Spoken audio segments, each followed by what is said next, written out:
Technically இந்த episode போன எபிசோடுக்கான ஒரு ப்ரீக்வல். போன எபிசோட்லேயே சொன்னால் சஸ்பென்ஸ் எல்லாம் உடஞ்சிரும் அப்படின்றனால அதை நான் மெயின்டைன் பண்ணிட்டு இருந்தேன். அண்ட் இதை சொல்லிட்டு அதை சொல்லியிருந்தா அவ்வளோ சிறப்பாக இருந்திருக்காதுன்றனால அதை சொல்லிட்டு நான் இதை சொல்கிறேன். ஸோ இந்த சைக்கோ ஒரு ஹாரர் படம்ன்றது உங்களுக்கு தெரிஞ்சிருக்கும். இந்த படத்தில் கத்தி இருக்கு, ரத்தம் இருக்கு. ஆனால் இப்போ வர இந்த ஹாரர் படங்கள் மாதிரி உடம்புல வந்து ஏதாவது ஷார்ப்பான ஆப்ஜெக்டை உள்ள விட்டு அந்த பக்கம் வெளியே எடுத்து அதில் வந்து எலும்பெல்லாம் வெளியில் வந்து இந்த திசுக்கள்லாம் வெளில வந்து பிளட் எல்லாம் மூஞ்சில் திருச்சி அந்த மாதிரிலாம் எதுவும் ஆடியன்ஸை வேணும்ட்டே டிஸ்டர்ப் பண்ற மாதிரி இந்த படத்தில் எதுவுமே கிடையாது. மேனுஃபேக்சர் பண்ணப்பட்ட ஜம்ப்ஸ்கேர் மொமெண்ட்ஸ் கிடையாது. ஹாலிவுட் மட்டும் இல்லாம உலக சினிமாலேயே ஹாரர் படங்களுக்கான சைக்காலஜிக்கல் த்ரில்லர் படத்துக்கான புது கிராமர் உருவாக்கின படம் இது. கிட்டத்தட்ட 15-20 வருஷமா நான் பார்க்கணும்னு நினைச்சிட்டு இருந்த ஒரு படம் இது. இப்போ ஒரு வழியா பார்த்துட்டேன். சைக்கோ.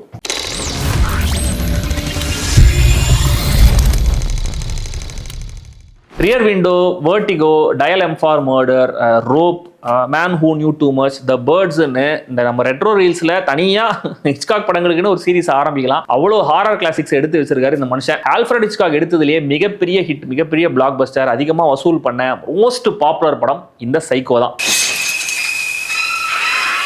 ஹிச்காக்கை பத்தி சரியா தெரியாத ரசிகர்களுக்கு கூட கண்டிப்பா இந்த சைக்கோ படத்தை பத்தி தெரிஞ்சிருக்கும். சைக்கோ படத்தை ஹிச்காக் தான் டைரக்ட் பண்ணாரு கூட தெரியாத ஆட்கள் இன்னும் சில பேர்லாம் இருக்காங்க. அண்ணா போன எபிசோட்ல சொன்ன இந்த ஷவர் சீனை பத்தின அதிகமான அனாலிசிஸ் நிறைய போயிருக்கு. உலக சினிமா வரலாற்றிலேயே இந்த சீனை பத்தி நிறைய பேசிருக்காங்க அப்படின்னு. அதே மாதிரி இந்த படத்தை பத்தியும் அனாலிசிஸ் நிறைய இருக்கு. இவ்வளவு பேர் பேசிட்டாங்க, இவ்வளவு அனாலிசிஸ் இருக்கு. அதுக்காக நான் சொல்ல வந்தது சொல்லாம இருக்க முடியுமா? நெவர். ஸோ இந்த படத்துடைய ஸ்டோரி என்ன, அதோட அவுட்லைன் என்னங்கிறத சொல்றேன்.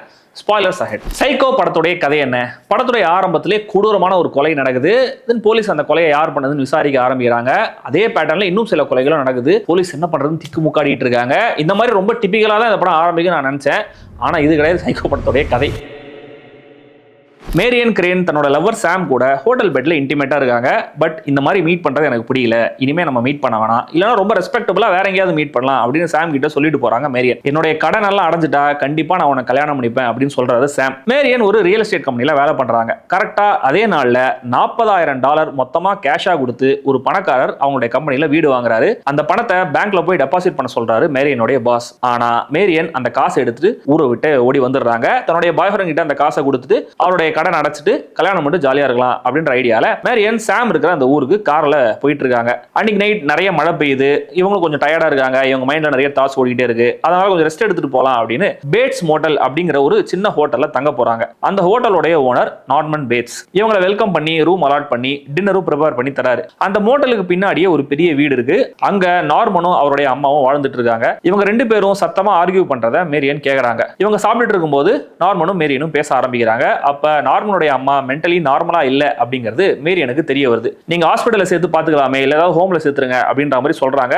இதுல நார்மன் கொஞ்சம் அஃபண்ட் ஆயிராரு. சரி நாளைக்கு காலையில நான் சீக்கிரமா கிளம்பிடுவேன் அப்படின்னு சொல்லிட்டு சாப்பிட்டு முடிச்சுட்டு திரும்ப தன்னுடைய ரூமுக்கு போயிடுறாங்க மேரியன். குளிக்கலாம் அப்படின்னு ஷவர் கிட்ட போய் நிக்கிறாங்க மேரியன். அப்போ ஒரு வயசான பெண் உருவம் அவங்கள கொடூரமா கத்தியால குத்தி கொலை பண்ணிடுது. அப்படியே அங்க சரிஞ்சு விழுந்து செத்து போறாங்க மேரியன்.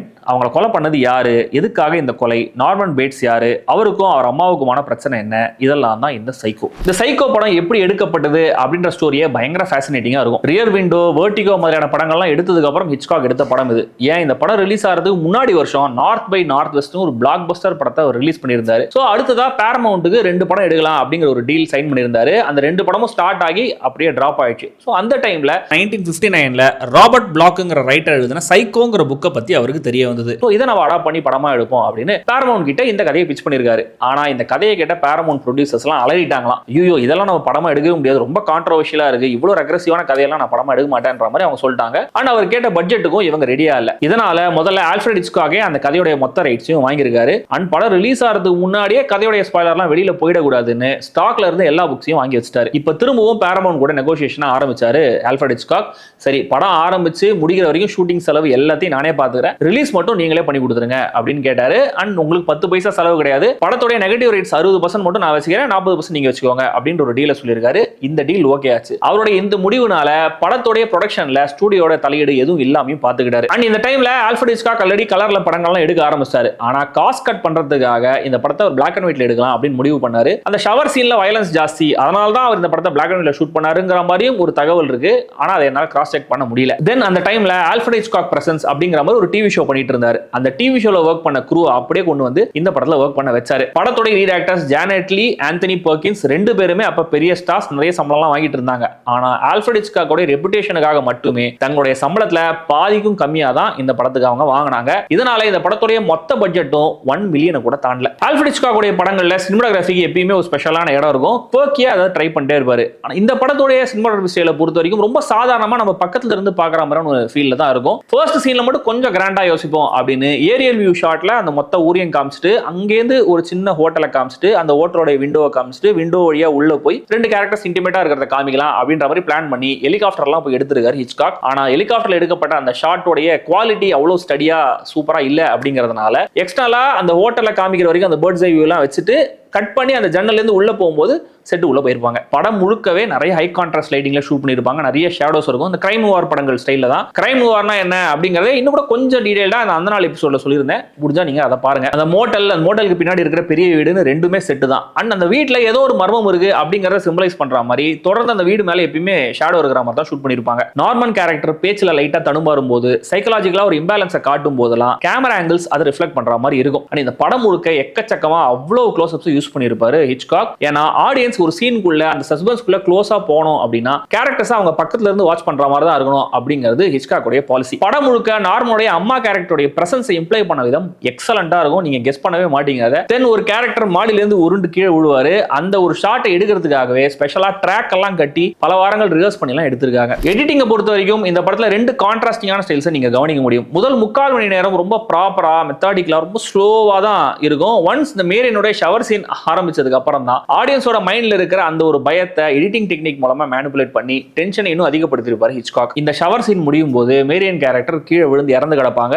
அப்ப அந்த ஷவர் தண்ணியில அவங்களோட ரத்தமும் கரைஞ்சு அப்படியே ட்ரெயின் ஆகிற மாதிரி ஒரு ஷாட் அப்படியே அது டிசால்வ் ஆகி மேரியனுடைய கண்ணுக்கு போகும். தென் கிளைமேக்ஸ்ல நார்மன் கேரக்டர் கேமரா பார்த்து சிரிப்பாரு. அப்ப இன்னொரு டிசால்வ் யூஸ் பண்ணிருப்பாங்க. இது ரெண்டுமே எடிட்ல பிரில்லியன்டான ஐடியாஸ். ஆனா இந்த படத்துடைய மோஸ்ட் ஐகானிக் ஷவர் சீனை பத்தி ஏற்கனவே நம்ம தேவையான அளவு அலசிட்டோம். போன எபிசோட் அதை பத்தி டீடைலா பேசியிருந்தேன். டிஸ்கிரிப்ஷன்ல அந்த லிங்க் இருக்கு, வேணும்னா கிளிக் பண்ணி பாருங்க. அடுத்ததா இந்த படத்துடைய மியூசிக். இந்த படத்துடைய ஸ்கோருக்குன்னு ஒரு லெஜெண்டரி ஸ்டேட்டஸ் ஒன்று இருக்கு. ஆல்ஃபிரட் ஹிச்காக் முதல்ல இந்த படத்துக்கு டிஃபரெண்டான ஒரு மியூசிக்கல் ஸ்டைல் அப்ரோச் தான் சஜஸ்ட் பண்ணியிருக்காரு. ஆனா இசையமைப்பாளர் பெர்னார்ட் ஹெர்மன் மொத்தமா வெறும் ஸ்டிங்ஸை மட்டுமே வச்சு இந்த படத்தை ஸ்கோர் பண்ணி காமிக்கிறேன் அப்படின்னு ஒரு சாம்பிளை காமிச்சிருக்காரு. அது ரொம்ப பிடிச்சி போய் அதே ஸ்டைலே அப்படியே ரீடைன் பண்ணிருக்காங்க படம் முழுக்க. இந்த படத்துடைய டைட்டில் ஆரம்பிச்சு முக்கியமான சீன்ஸ்ல வர ஒவ்வொரு ஸ்கோரையும் கண்டிப்பா நீங்க நிறைய இடங்கள்ல கேட்டிருப்பீங்க. ஏன் அந்த ஸ்கோரை அப்படியே இன்ஸ்பிரேஷனா வச்சு நிறைய இந்தியன் பிலிம்ஸ்லயும் யூஸ் பண்ணிருக்காங்க. அண்ட் தமிழ்லயே நிறைய படங்கள்ல இந்த மாதிரியான ஒரு பேக்ரவுண்ட் ஸ்கோரை நீங்க சிமிலரா கேட்டிருக்க முடியும். டக்குனு மைண்ட்ல ஏதாவது ஸ்ட்ரைக் ஆச்சுன்னா நீங்க அந்த கமெண்ட்ல சொல்லுங்க. இந்த கேரக்டர்ஸ் கத்துற சவுண்ட் இருக்குல்ல, ஸ்க்ரீச்சிங் சவுண்ட்னு சொல்லுவாங்க, அந்த சவுண்ட் கூட கரெக்டா சிங்க் ஆகிற மாதிரியே அப்படியே வயலின்ல ஒரு லீட் எடுத்து மியூசிக்லாம் பண்ணிருப்பாரு.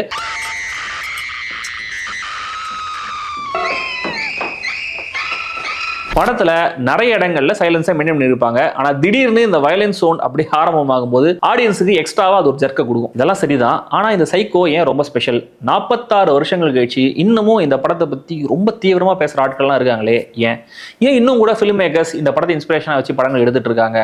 ஏன்னா அந்த பாயிண்ட் வரைக்கும் எடுக்கப்பட்ட சைக்கோ த்ரில்லர், சைக்கோ ஹாரர் படங்கள் மாதிரி கிடையாது இந்த சைக்கோ. இந்த படத்துக்கு முன்னாடியும் நிறைய சைக்கோ கொலைகாரர்கள் படம்லாம் வந்திருக்கு. ஆனா நான் முதலே சொன்னேன் இல்லையா, ஒரு டிபிக்கலான டெம்ப்ளேட். ஆரம்பத்தில் ஒரு கொலை நடக்கும், அதுக்கப்புறம் இன்வெஸ்டிகேஷன், அதுக்கப்புறம் தொடர் கொலைகள் நடக்கும், அதுக்கப்புறம் யாரும் கண்டுபிடிப்பாங்கன்னு அப்படி ஒரு பேட்டர்ன்ல தான் நிறைய படங்கள் இருந்திருக்கு. ஏன் 1927ல ஆல்ஃபிரட் ஹிச்காக் தி லாட்ஜர் அப்படிங்கிற ஒரு சைலன்ட் ஃபிலிம் எடுத்திருக்காரு. அதுவும் கிட்டத்தட்ட இதே மாதிரி ப்ளூ பிரிண்ட்ல எடுக்கப்பட்ட படம் தான். ஆனா இந்த சைக்கோல அந்த கன்வென்ஷனல் ரூட் எல்லாத்தையும் டோட்டலா உடைச்சாரு ஹிச்காக். சைக்கோ நாவல்ல கூட நார்மன் பேட்ஸையும் அவங்க அம்மா கேரக்டரையும் முதல் எபிசோட்லயே காமிச்சிட்டு அதுக்கப்புறம் தான் கதைக்குள்ள போயிருப்பாரு ரைட்டர். ஆனா அதை படமா எடுக்கும் போது முதல் 3/4 மணி நேரம் இது ஒரு சைக்கோ கில்லர் படம் மாதிரியே தெரியாது. மேரியன் அப்படிங்கிற கேரக்டருடைய ஜேர்னியை தான் நம்ம ஃபாலோ பண்ணுவோம். அவங்க காசு எடுத்துட்டு ஓடும்போது கூட எப்படியாவது அவங்க தப்பிச்சிடணும், போலீஸ் கிட்ட மாட்டிக்க கூடாதுங்கிற மாதிரி தான் ஆடியன்ஸை நினைக்க வச்சிருப்பாரு ஹிச்காக். கரெக்டா 45 நிமிஷம் கழிச்சு வர அந்த ஐகானிக் ஷவர் மர்டர் சீன்ல தான் டோட்டலா ஆடியன்ஸை டிஸ்டர்ப் பண்ணி அன்செட்டில் பண்ணிருப்பாரு ஹிச்காக். ஏன்னா ஜேனட் லீ அப்போ பெரிய ஸ்டார். சோ அவங்க ப்ரொடாகனிஸ்டா இன்ட்ரோடியூஸ் பண்ணிட்டு 3/4 மணி நேரம் அவங்களுடைய லைஃப் ஜேர்னியை நம்ம பாக்குற மாதிரி ரெஜிஸ்டர் பண்ணிட்டாங்க. சோ இவ்வளவு பெரிய ஸ்டார் இப்படி ஒரு படத்துல நடிக்கிறாங்க, அவங்க போய் செத்து போவாங்களா அப்படிங்கிற மாதிரி தான் ஆடியன்ஸ் நினைச்சிட்டு இருப்பாங்க. ஆனா 3/4 மணி நேரம் கழிச்சு அந்த ப்ரொடாகனிஸ்டே கொலை செய்யப்படுறாங்க. நினைச்சு பாருங்க, இந்த படம் ரிலீஸ் ஆனது 1960ஸ்ல. இப்படி ஒரு அன்கன்வென்ஷனலான அப்ரோச் ஆடியன்ஸை சைக்கலாஜிக்கலா எப்படிலாம் ஃபீல் பண்ண வச்சிருக்கோம். இந்த பாயிண்ட்ல இந்த கதை ஒரு மாதிரி ரீசெட் ஆயிடுது. அண்ட் இங்க வந்து ஒரு மர்டர் மிஸ்ட்ரியா இந்த கதை கண்டினியூ ஆகுது. சோ ஹாரர் ஜானர்ல ஸ்டோரி டெல்லிங்ல இந்த படம் ஒரு ரெவல்யூஷன். இந்த படத்தோட அடுத்த எக்ஸ் ஃபேக்டர் நார்மன் பேட்ஸ்ங்கிற கேரக்டர் எழுதப்பட்ட விதம். அவன் ஒரு மனநலம் பாதிக்கப்பட்டவன். அதனால இந்த படத்துடைய பேர் சைக்கோ அப்படின்னு சிம்பிளா சொல்லிக்கலாம். ஆனா முதல் முறையா ஒரு கில்லருடைய சைக் என்ன அப்படிங்கறத எக்ஸ்ப்ளோர் பண்ண படம் இது. அதனால இந்த படத்தோட டைட்டில் சைக்கோ. மோஸ்ட் இம்பார்ட்டன்ட்லி இந்த சைக்கோ கேரக்டர் பார்க்கறது ரொம்ப ஸ்மார்ட்டா இருப்பான், ரொம்ப தெளிவா பேசுவான், நம்ம டே டு டே லைஃப்ல பாக்குற கேரக்டர்ஸ் மாதிரி தான் இருப்பான். அண்ட் முதல் முறையா அந்த கிரைம் சீனை இந்த நார்மன் பேட்ஸ் கேரக்டர் க்ளீன் பண்ணிட்டு இருக்கும்போது அம்மா பண்ண கொலைக்கு பையன் மாட்டிக்க போறான் பாவம் அப்படிங்கிற மாதிரி ஆடியன்ஸை கொஞ்சம் பதட்டமா ஃபீல் பண்ண வச்சிருப்பாரு ஹிச்காக். அண்ட் கிளைமேக்ஸ்ல அந்த ட்விஸ்ட் ரிவீல் ஆனதுக்கு அப்புறமும் கூட நார்மன் பேட்ஸ் கேரக்டர் பத்தின ஒரு புரிதல் வர மாதிரி தான் முடிச்சிருப்பாரு ஹிச்காக். ஏன்னா ஒரு வகையில அந்த கேரக்டரும் ஒரு விக்டிம் தான். இந்த கதையோடைய அந்த ஃபைனல் ட்விஸ்ட் அதுக்கப்புறம் வந்த நிறைய சைக்காலஜிக்கல் த்ரில்லர் ஹாரர் படங்களுக்கு இன்ஸ்பிரேஷனா இருந்திருக்கு. எனக்கு தெரிஞ்சு மணிச்சித்திரத்தாழ் படத்தோட அந்த ஃபைனல் ட்விஸ்டுக்கே சைக்கோ ஒரு பெரிய இன்ஸ்பிரேஷனா இருந்திருக்கணும். ஏன்னா நார்மன் பேட்ஸ் கேரக்டரோட உண்மையை பத்தி சைக்காட்ரிஸ்ட் ரிவீல் பண்ற அந்த ஒரு மொமெண்ட், ஒரு பர்சனாலிட்டி இன்னொரு பர்சனாலிட்டியை டாமினேட் பண்ணுதுங்கிற அந்த ஒரு எலிமெண்ட், தென் இந்த ட்ரெஸ்ஸை மாத்திட்டு வந்து கொலை பண்ற விஷயம்னு நிறைய விஷயங்கள் ஒத்து போகுது. வில்லனுடைய சைக்காலஜிக்கல் டிராமாவை பத்தி ப்ராப்பரா பேசின முதல் சைக்கோ அனலிட்டிக்கல் ஃபிலிம் அப்படிங்கிற பெருமையும் இந்த சைக்கோவுக்கு இருக்கு. இவ்வளவு வருஷம் கழிச்சு இந்த மாதிரியான படங்கள் பார்க்கறதுல எப்பயுமே ஒரு டிஸ்அட்வான்டேஜ் இருக்கும், நான் சொல்லியிருக்கேன் இல்லையா. ஆல்ரெடி இந்த படத்தை பத்தின நிறைய விஷயங்களை நம்ம பார்த்திருப்போம், படிச்சிருப்போம். அண்ட் இந்த படத்துல இன்ஸ்பிரேஷனா எடுக்கப்பட்ட படங்களா நான் பார்த்திருக்கேன், இந்த படத்துடைய சீன்ஸை பார்த்திருக்கேன். இதனால இந்த படத்துடைய முக்கியமான 2 மேஜர் ட்விஸ்ட்டுமே எனக்கு தெரியும். ஸ்டில் இந்த படத்துடைய ஃபர்ஸ்ட் ஆக்ட் தென் கிரைம் நோவா மாதிரி ஆரம்பிச்சு ஒரு ஹாரர் த்ரில்லரா மாறின விதம் எனக்கு ரொம்ப சர்ப்ரைசிங்கா இருந்தது. மேரியன் கேரக்டர் இருக்கிற வரைக்கும் அந்த கேரக்டர் எதுவும் ஆயிடக்கூடாதுன்னு நம்ம நினைப்போம். தென் நார்மன் கேரக்டர் என்ன ஆயிடுவானோ அப்படின்னு நம்ம பயப்பட ஆரம்பிப்போம். அதுக்கப்புறம் சாம் கேரக்டருக்கும் மேரியனுடைய தங்கச்சி கேரக்டருக்கும் எதுவும் ஆயிடக்கூடாதுன்னு நினைப்போம். இப்படி எல்லாம் தெரிஞ்சு பார்த்தாலுமே கூட பிரமாதமான டென்ஷனும் சஸ்பென்ஸும் பில்ட் ஆகுது அப்படிங்கறத உங்களால ரியலைஸ் பண்ண முடியும். ஒரு பிரைவேட் டிடெக்டிவ் கேரக்டரோட மர்டர் சீன் ஒன்று இருக்கு, அதெல்லாம் பார்த்து நான் அலறிட்டேன். இந்த கதையோடைய இன்னொரு பியூட்டி என்னன்னா மேரியன் நார்மன் 2 கேரக்டர்ஸுமே கிட்டத்தட்ட ஒரே மாதிரியான கேரக்டர்ஸ் தான். அதாவது ஒரே ஸ்பெக்ட்ரத்தோட 2 எக்ஸ்ட்ரீம்ல இருக்கிற கேரக்டர்ஸ் மாதிரி தான் அவங்க எழுதப்பட்டிருப்பாங்க. இது விஷுவலா நிறைய இடத்துல நமக்கு சஜஸ்ட் பண்ணிருப்பாங்க. முதல்ல மேரியன் அந்த ஹோட்டல்ல நுழையும் போது அவங்களுடைய மிரர் ரிஃப்ளெக்ஷன்ல தான் நம்ம அவங்கள பார்ப்போம். பின்னாடியே நார்மனும் வருவார். அடுத்ததா ரூம்குள்ள அவங்க நார்மன் கிட்ட பேசிட்டு இருக்கிற சீன்லயும் பேக்ரவுண்ட்ல அவங்களுடைய ரிஃப்ளெக்ஷனை ஒரு மிரர்ல ரெஜிஸ்டர் பண்ணிருப்பாங்க. அடுத்தது நார்மன் மேரியனுக்கு சாப்பாடு கொண்டு வருவாரு. அந்த சீன்ல நார்மனுடைய ரிஃப்ளெக்ஷனை ஜன்னல்ல நம்ம பார்க்க முடியும். இதுக்கப்புறம் இவங்க உட்காந்து பேசுற மாதிரியான ஒரு சீன் வரும். அந்த சீன்ல இவங்க 2 பேர் மேலயுமே லைட்டிங் ரொம்ப சிமிலரா தான் இருக்கும். ஏன்னா அவங்க பேசும்போது 2 பேரும் ஒரே மாதிரியான ட்ராப்ல தான் சிக்கிட்டு இருக்காங்க அப்படிங்கறத கன்வே பண்றதுக்காக ஒரே மாதிரி லைட் பண்ணிருக்காங்க. அடுத்தது நார்மன் கிட்ட மேரியன் பேசி முடிச்சதுமே அந்த சீன் முடிச்சதுமே நம்ம அடுத்த நாள் காலையில ஊருக்கு போயிடலாம் அப்படிங்கிற ஒரு தெளிவு அந்த மேரியன் கேரக்டருக்கு கிடைக்கும். ஏன்னா நார்மன் பேசுறத அவங்களால ரொம்ப ஈஸியா ரிலேட் பண்ணிக்க முடியும். ஆனா இந்த 2 கேரக்டர் ரைட்டிங்கை பொறுத்த வரைக்கும் பேர்ட்ஸை வச்சும் ஒரு கனெக்ட் இருக்கு. அது என்ன அப்படிங்கறத சாட் ஜிபிடி எல்லாம் கேட்காம நீங்களே கண்டுபிடிச்சு கமெண்ட்ஸ் சொல்லுங்க. மேரியனா நடிச்ச ஜெர்னட்லி நார்மன் பேட்ஸ் கேரக்டர்ல நடிச்ச ஆந்தனி பெர்கின்ஸ் 2 பேருமே அட்டகாசமான பெர்ஃபார்மன்ஸை டெலிவர் பண்ணிருப்பாங்க. இந்த படம் இவ்வளவு எஃபெக்டிவா இருக்கிறதுக்கு இவங்களுடைய பெர்ஃபார்மன்ஸும் ஒரு முக்கியமான காரணம். ஸோ இந்த படம் ரிலீஸ் ஆச்சு, மிகப்பெரிய ஹிட் ஆச்சு. ஆல்ஃபிரட் ஹிச்காக்கோட கெரியர்லயே மோஸ்ட் ஃபேமஸான மோஸ்ட் பாப்புலரான அதிகமா வசூல் பண்ண படம் இந்த சைக்கோ. படம் ரிலீஸ் ஆனதுக்கு அப்புறம் லேட்டா தியேட்டருக்குள்ள வரவங்கள உள்ள அலோவ் பண்ணாதீங்க அப்படிங்கிற மாதிரிலாம் ஹிச்காக் தியேட்டர் ஓனர்ஸ் கிட்ட சொல்லியிருக்காரு. அதுக்காக வார்னிங் சைன்லாம் வச்சிருக்காங்க. ஸோ இது இந்த படத்து மேல இன்னும் அதிகமான கியூரியாசிட்டியை கொண்டு வந்திருக்கு. இந்த படத்துக்காக ஹிச்காக் சம்பளமா வாங்கியிருந்தாருன்னா வெறும் $2.5 லட்சம் தான் அவரால் வாங்கியிருக்க முடியும். ஆனா அந்த 60% ரைட்ஸ் அவர் ரீடைன் பண்ணிட்டாரு அப்படிங்கிறதுனால கிட்டத்தட்ட $15 மில்லியன் அதிகமா அவருக்கு ஒரு லைஃப் டைம் செட்டில்மெண்ட்டே இந்த படம் மூலமா கிடைச்சிருக்கு. அண்ட் இதோட அவர் ஸ்டாப் பண்ணல. சில வருஷங்களுக்கு அப்புறம் தங்கிட்ட இருந்த அந்த 60% ரைட்ஸையும் அண்ட் அவர்கிட்ட ஒரு டெலிவிஷன் ஷோவோட ஐபி ரைட்ஸ் ரெண்டுத்தையுமே மியூசிக் கார்பரேஷன் ஆஃப் அமெரிக்கான்னு சொல்லப்படுற அந்த MCA கிட்ட ஸ்வாப் பண்ணிட்டார். எதுக்காக ஸ்வாப் பண்ணார்னா அவங்களோட கம்பெனியோட $1.5 லட்சம் ஷேர்ஸ் அவர் இதுக்கு பதிலாக வாங்கிக்கிட்டாரு. இதனால அவருடைய அந்த யூனிவர்சல் ஸ்டுடியோஸ் பாஸை விட அதிகமான ஷேர்ஸ் ஹிச்காக் கிட்ட இருந்துச்சு. இந்த படத்துக்கு 4 ஆஸ்கர் நாமினேஷன்ஸ் கிடைச்சிருக்கு. ஆனா ஒரு அவார்டும் கிடைக்கல.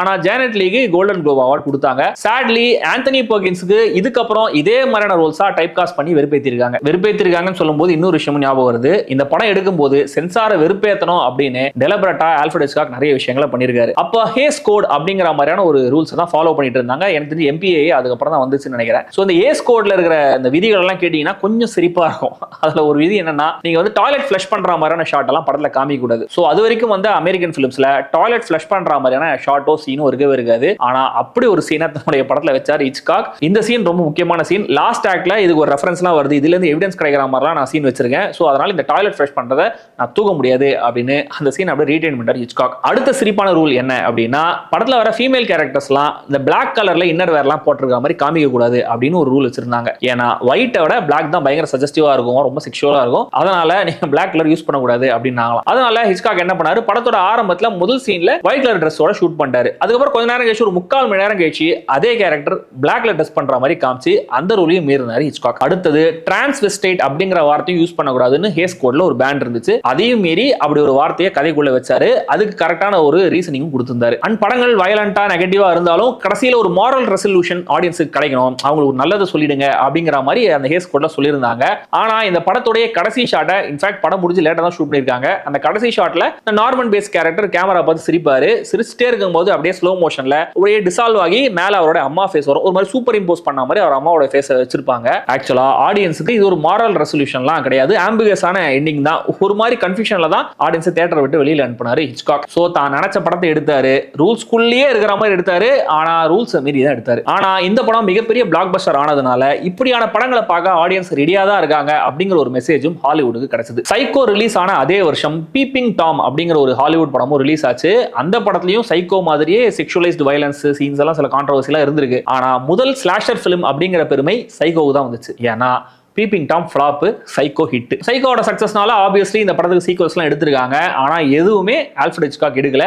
அண்ட் பார்ட் 3 ஆந்தனி பெர்கின்ஸே டைரக்ட் பண்ணி நடிக்கவும் செஞ்சாரு. மேரியன் கேரக்டர்ல நடிச்ச ஜேனெட்லி 2004 வருஷம் இறந்து போனாங்க. ஆனா அவங்க இறந்து போற வரைக்கும் அவங்களுக்கு ஃபோன் கால்ஸ், சில டேப்ஸ், சில லெட்டர்ஸ்லாம் வருமா. அதுல நான் மேரியன் கேரக்டர் என்னெல்லாம் பண்ணுவேன் அப்படின்ற மாதிரி வெறி பிடிச்ச ரசிகர்கள் மென்ஷன் பண்ணி எழுதியிருப்பாங்க, சொல்லியிருப்பாங்களாம். அண்ட் சைக்கோ படத்துடைய லெகசிங்கிறது ரொம்ப பெருசு. இந்த படத்துடைய தாக்கத்துல இன்னைய வரைக்கும் நிறைய படங்கள் எடுக்கப்பட்டிருக்கு. ஒரு டயலாக், ஒரு ஷாட், ஒரு மொமெண்ட், ஒரு பிளாக், ஒரு ஃப்ரேம்ன்ற மாதிரி நிறைய ரெஃபரன்ஸ் எடுத்து வச்சிருக்காங்க. ஹாலோவின், ட்ரெஸ் டு கில், ஏன் ஃபைட் கிளப்னு இந்த படத்தோடைய டிஎன்ஏவை இதே மாதிரியான ஒரு ட்விஸ்ட் எண்டிங்க அதுக்கப்புறம் வந்து நிறைய சைக்காலஜிக்கல் த்ரில்லர் படங்களை உங்களால பார்க்க முடியும். இந்தியால ஹிந்தியில சைக்கோ இன்ஸ்பிரேஷனை வச்சு நிறைய படங்கள் எடுக்கப்பட்டதா சொல்றாங்க, ஒரு பெரிய லிஸ்ட் எல்லாம் சொல்றாங்க. ஆனா அது எதையுமே என்னால கிராஸ் செக் பண்ண முடியல. எனக்கு தெரிஞ்சு தமிழ்ல இயக்குனர் பாலு மகேந்திரா எடுத்த மூடு பணியில சைக்கோ படத்தோட ஹெவியான இன்ஃப்ளூயன்ஸை பார்க்க முடியும். அடுத்தது பாரதி ராஜா எடுத்த சிகப்பு ரோஜாக்கள் சைக்கோட இன்ஸ்பிரேஷன்ல எடுத்த பிரில்லியன்டான ஒரு படம். தென் மிஷ்கின் எடுத்த சைக்கோலையுமே கூட இப்படிப்பட்ட ஒரு ஆளுடைய சைக் என்ன, அவன் ஏன் இப்படி நடந்துக்கிறான் அப்படிங்கிற ஒரு ஆங்கிள் அவர் கரெக்டா எக்ஸ்ப்ளோர் பண்ணிருப்பாரு. சோ இந்த சைக்கோ படத்தை நீங்க பார்க்கணும் அப்படின்னா அமேசான் பிரைம்ல, யூடியூப்ல ரெண்டல் இருக்கு, பார்க்கலாம். ஆர் உங்களுக்கு என்ன நடிகைகள் இருக்குன்னு தெரியும், அப்படி நீங்க பாத்துக்கலாம். நீங்க இந்த படத்தை பத்தி என்ன நினைக்கிறீங்க அப்படிங்கறத சொல்லுங்க. நான் ஏதாவது முக்கியமான தகவல் மிஸ் பண்ணியிருந்தேன் அப்படின்னா அதையும் சொல்லுங்க, நானும் தெரிஞ்சுக்கிறேன். சந்திப்போம்.